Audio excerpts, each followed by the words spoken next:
Hi guys! Magandang araw sa inyong lahat. Kamusta po kayong lahat? Sana po ay okay lang po kayo. Ayan. So, ang ating pag-uusapan ngayon mga idol ay nakakailan nga ba daw tayong rounds kapag ito yung ating posisyon. Ayan. So, kung gusto mong malaman kung anong posisyon ito at kung ilan, kung ilang rounds nga ba, ayan. Baka hindi ka pa nakaka-subscribe, please do subscribe and click our tiny notification bell so that you'll be updated every time we have a new upload videos.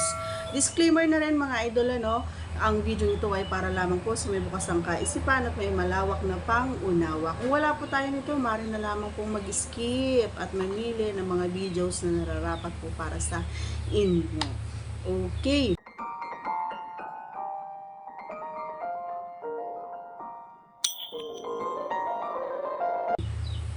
So, ito na nga yun. Sasagutin na natin ang katanungan ni Idol. Okay?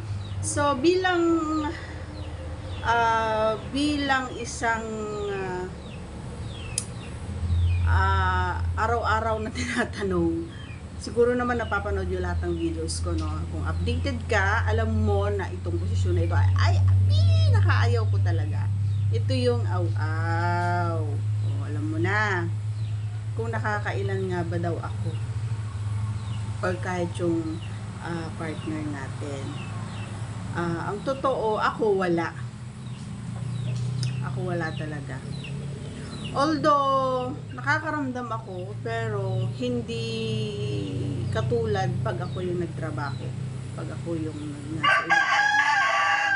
And sa kadahilan ng sinasabi ko ayaw ko kasi nga ang partner natin ay pinagpala siya, kaya minsan kapag naandun na, naglalaro na siya doon sa loob, medyo hindi na natin nagugustuhan kasi nga talagang tumatama siya kung saan ay talagang nasasaktan ako. So, hindi ko talaga paborito yon. Ayan. Kung sa partner ko naman, feeling ko nakakadalawa siya. Ayan. Lalong-lalo na kapag sinasabayan ko rin siya. Yung hindi sinasabayan na yung pag naririnig niya yung aking ganon. So pag naririnig niya yun, mas ginaganahan, kumbaga mas na-enjoy niya or nasisihan siya kumbaga doon sa naririnig niya na yon. And pag sinasabi ko ang galing niya, mahal na mahal ko siya, sige pa, ganon, mas ginaganahan siya. So nakakadalawa siya. Minsan siguro nakakatatlo, hindi niya lang sinasabi. O, di ba? 'Yon, ganun lang, tatlo. Pero ako wala talaga, wala, as in ever since wala. Hindi ko gusto ito.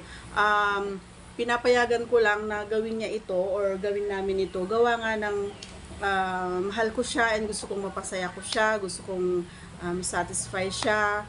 Gusto ko na yung gusto niya ay magawa ko para pag yung gusto ko naman ay magawa ko rin. Ganon. Give and take. Kaya na sinasabi ko palagi, give and take dating dito at dapat open kayo sa isa't isa. Okay? So that's all for today's video. Once again, please don't forget to subscribe and click our tiny notification bell so that you'll be updated every time we have a new upload videos. Thanks for watching everyone. See you again on our next vlog. Bye-bye!